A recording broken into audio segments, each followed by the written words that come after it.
What's up guys, Dave, the Military Millionaire here, and today I want to talk to you about the beginner's guide to achieving financial freedom in the military. Now, I get asked about the basic steps to achieving financial freedom all the time, and for that reason, I wanted to release this short beginner's guide video to achieving financial freedom in the military.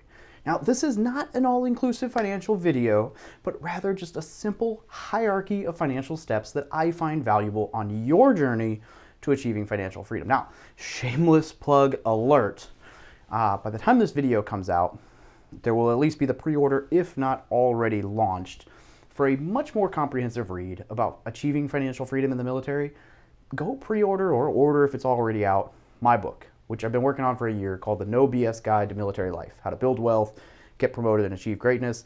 Will really help you out. Now, also, it would mean the world to me, and if exchange for this awesome video helping you achieve financial freedom in the military, you can just smash that like button and subscribe to the channel real quick, which will absolutely help us grow and reach more service members to help them learn how to build wealth too.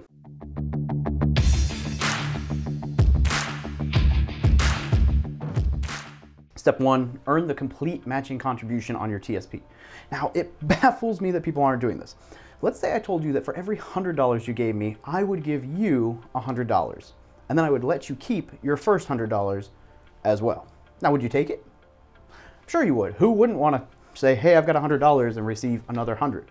I mean, that makes sense. Now, that is exactly what the matching contribution is. The government is giving you a 5% pay raise just for contributing 5% to your thrift savings plan. Looking at this another way, this is an instant and guaranteed 100% return on your investment for the first 5% that you contribute to your TSP. Now, you're literally turning down free money if you don't contribute at least 5% of your TSP, all right, or to your TSP. Now, the more you get promoted, the more sense this makes. Currently, the matching contribution is around $200 a month for me. That adds up to like $2,400 a year. Now, the one caveat here is that you won't actually begin receiving the 5% matching contribution until after you've successfully completed the first 2 years in the military, but you'll receive the automatic 1% contribution and the other 4% will come then. Now, that being said, you should always put at least 5% into your TSP because you don't want to miss out on the matching contribution the month that it starts, right, when it kicks in. Now, I generally recommend that you start your allotment at 10% right out the gate, and then you can increase it a little bit every pay raise you receive.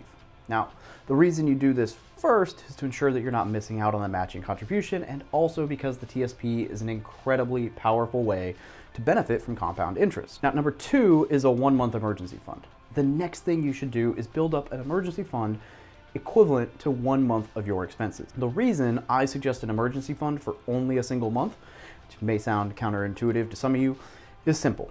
You obviously want to have an emergency fund on standby to cover your ass in case of any emergencies that may arise. However, saving money in an emergency fund if you have a lot of bad debt means that the bad debt is continually eating away at your net worth with the interest rate that you're paying, right, every month. Now, for this reason, I recommend building up just enough of an emergency fund that you can dip into it if an issue arises instead of resorting to a credit card, and then you can focus on paying off the bad debt and know that you won't be using credit cards to cover any unexpected expenses that arise. Ultimately, it won't kill you to increase the amount in your emergency fund a little more if you would like, but I don't think it's necessary just yet. You might have guessed it. Step 3 is pay off bad debt. Now, paying off bad debt is the next step in this process. I understand that it is not necessarily a fun step to take. It is necessary now. Let me clarify that I don't believe it is necessary to pay off every debt you have. I don't think you need to rush to pay off a 2 to 3% auto loan. I don't think you should need to pay off your mortgage quickly either. Caveat to this is that obviously if you won't sleep well at night with the debt burden, in which case you just might as well pay it off and be done with it. Now, there are 2 main ways to pay off debt, the snowball method and the avalanche method. With both methods, you should pay the minimum amount on every debt except for one. And on that debt, you put every bit and every dollar you possibly can into that monthly payment until it's gone. Then once this one's paid off, you roll all of that into the next debt and so on and so forth, and you roll your capital into the next and continue to crush each debt with more money as you pay off each consecutive balance. If the minimum is 150, you paid 300, and you can continue using that 300 on the next one plus whatever you were already paying there. Now, the avalanche money is when you line up all your debts and you pay off whichever has the highest interest rate first. then the next highest interest rate, and so on and so forth until all of your debt is paid off. The snowball method is similar, except that you begin by paying off whichever debt has the smallest dollar amount regardless of interest rate, and then you roll into the next largest dollar amount, and so on and so forth. Now, financially, logically, numerically, the avalanche method, the highest interest rate, is the best. Paying off that high interest debt is the most logical way to erase your debt. However, humans aren't like completely logical, we're emotional, right? So psychologically, the snowball method is the best. This method allows you to experience a small win early on and when you pay off your smallest debt, and then you'll continue to have small wins until your debt is gone. Now, this is a great method too, and has shown to have a high success rate because of the small wins along the journey. So if you're the type who can just gut it out and pay off the highest interest rate, go for it, but most people need those small wins, so pay off the lowest dollar amount and work your way up. Paying off your debt may not be fun. It has a ton of advantages. I give a much more detailed explanation of these in my debt paydown methods videos, and as well as in our book, which I'm going to just continue shamelessly plugging, apparently, the No BS Guide to Military Life.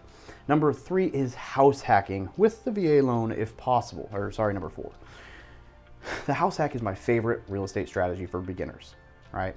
And for basically everyone else, but for many reasons. Firstly, you're going to get to understand the basics of being a landlord. Whether you self-manage or hire a property manager, you can use an owner-occupied mortgage, whether you self-manage or hire a property manager. Secondly, you can use an owner-occupied mortgage like the VA loan or FHA loan in order to buy your house with less money out of pocket. Thirdly, you're gonna get to save a ton of money, which you would have already been paying to live somewhere else. So house hacking can often allow you to live in your own home for free, which means that every penny you would have put into housing expenses can now be reinvested elsewhere. Notice that I did not say spent aimlessly, I spent reinvested elsewhere. Now, finally, it's a lot less scary to buy a primary residence than it is an investment property. And lots of people get nervous when buying investment properties, which is completely understandable.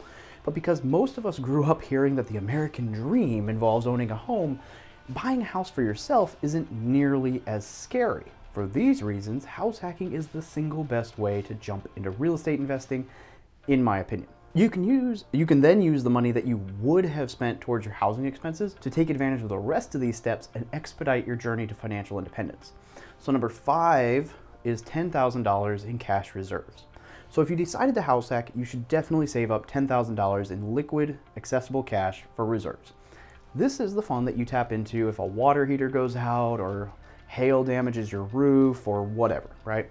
Having cash reserves is a must when owning real estate because you would much rather have the cash and not need it than need it and not have it, right? Now, if you haven't house hacked yet, but you plan to, or you're just maybe buy real estate in general, it's smart to save up the $10,000 anyway. And if an emergency pops up while you're building these cash reserves, you can always use them to cover your necessary expenses or emergency, right? Cover your rear.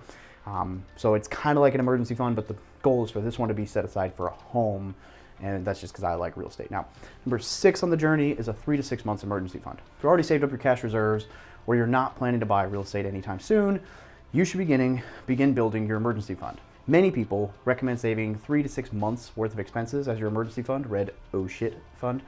Some people even recommend saving a full year's worth of expenses in order to cover your emergency fund. Ultimately, the amount of runway you want in your emergency fund is just entirely up to you and your personal risk tolerance levels. Again, you want to be able to sleep at night. Now, since I'm still active duty, I have taken a somewhat different view on emergency funds. Now, I'm not recommending this is what you do, but it can work just fine if you're smart, right? I maintain 1 month's expenses in my emergency fund, and I don't maintain much more than this because I know that I will receive my next paycheck and the paycheck after that and the paycheck after that, and then I just maintain a low balance, if anything, on one of my credit cards, which is more than capable of handling the next 3, 4, 5+ months worth of expenses. So if anything crazy comes up, I can swipe my credit card and then focus my efforts on paying it back down to a 0 balance. I know that by saying that, there are many personal finance people who probably just had a heart attack, but the reality is, for my situation, I know that I will not use that credit card outside of emergencies, and I know that I'll be able to pay it back down very quickly. So I would rather invest my emergency fund cash in an index fund or a real estate investment than just leave it sitting in a savings account. Now, when an emergency arises, I can always tap into the index fund or pull equity from the home, or I can just swipe my credit card if I have to for a little bit. So for me, the risk of a crazy emergency is small enough in my personal life right now that I'm okay paying interest while paying it back down and then earning interest on the money that would be my emergency fund 24/7 as long as there's not an emergency going on. Now, again, your risk tolerance and ability to not swipe a credit card matters. Don't use this strategy unless you know that you're not going to rack up debt on the credit card and that you'd be able to pay it back down afterwards. Like, you got to be disciplined for this. Otherwise, just have a big emergency fund and just keep the cash there. All right, so number 7 is maximize your TSP 401k contributions. The next place you want to put your money is into a tax-advantaged retirement account. The reason you want to max out your TSP contributions is simple. Compound interest will help your thrift savings plan grow a lot over your lifetime. And the more money you contribute, sooner the better. Every $100 invested when you're 20 is equal to approximately $200 when you're 30. Now, assuming an average of 7% return, right? And that's what the stock market's average is. Actually, average a little higher than that, I think, now. But now you owe it to yourself to contribute a lot of money when you're young. And then you can continue contributing to your TSP for the long haul. This investment is completely passive. It will grow a lot over time, and the tax advantages are sweet. Now, I'm a huge fan of the TSP and a shining example of why you should contribute a lot while you're young. Now, I have been playing catch up for a little while now, and I wish that I had contributed a lot more when I was younger. And you can always roll your thrift savings plan into another investment vessel later, but I've got other videos on that. But, you know, that's a conversation for those videos because it would just take way too long on this one. But just know that that's an option. Number 8 on my list is invest in real estate and or index funds, whatever your preferred niche is. After you've paid off your bad debt, maximized your thrift savings plan contributions, maybe house hacked, and built an emergency fund, it is time to really focus on building wealth. Every extra dollar that isn't required to support your lifestyle should be reinvested into achieving financial freedom. At this point, there is a lot of different routes, or there are a lot of different routes that you can take to achieve financial freedom. There are so many assets you can invest in, and I really urge you to learn a little bit about all of them in order to decide what investment best fits your long-term goals in life. Personally, I invest the vast majority of my capital in real estate. I primarily buy and hold rental properties, but have bought a couple flips and done a little wholesaling as well. Ultimately, real estate is a great way to build wealth, but it's not the most passive way you can invest your capital. That being said, there are some passive investment opportunities in real estate, such as private lending on other people's deals or investing as a limited partner in syndications. If you want to learn more about like passive investment opportunities, maybe invest with some of us, then feel free to jump on our investor email list. And to do that, you can just go to my website, just click on the tab that says investors. Also, I invest a decent part of my capital into index funds, and index funds are a great way to invest across a broad spectrum of the market without buying individual stocks. Simply set up an allotment to these funds every month and let the money grow. This is about as passive as it gets, and I recommend you check out the book, The Simple Path to Wealth by J.L. Collins for much more information on index funds. That book does a way better job explaining it than I ever could, but I'm a big fan and definitely dump money into index funds as well. Now, you could also invest in individual stocks through an app like Webull or Robinhood, or cryptocurrency like through an app like Coinbase if you'd like. And I have about 2% of my net worth in individual stocks and crypto. Now, maybe it's not even 2%, but look, I don't believe timing the market is a smart move. As such, I view these small investments as gambling, and sure, they may grow and quite quickly in some cases, but the taxes you pay on short-term capital gains are brutal, and timing the market is hard, if not like downright impossible over the long haul. I will say, as Graham Stephan always does, hey, if you sign up for Webull in my link down below, well, you'll get 2 free stocks valued up to $1,600 when you deposit your first $100. And I will throw my link down there because, I don't know, I don't think anyone actually makes money doing that, but we're gonna find out, right? So we both get some stocks if you click it. But it's up to you. Look to choose the best investment strategy for your long-term goals. Don't let people badger you into their strategy of choice or scare you into analysis paralysis. You just need to get started. The sooner you begin investing, the faster you'll see these accounts begin to grow, right? Like, just start. All right, so here's the too long didn't read.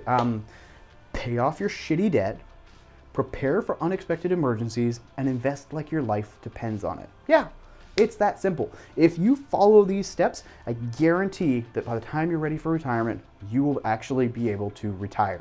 It is insane what I've been able to accomplish financially in just 5 years, and I'm quite confident that you can do way more if you start out younger and you're smarter than I was at your age. So hope this helped. Check it out.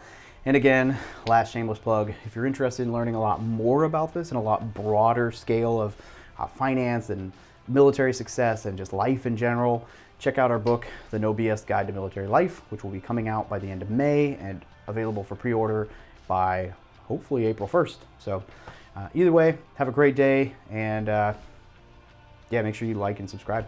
Whoop whoop.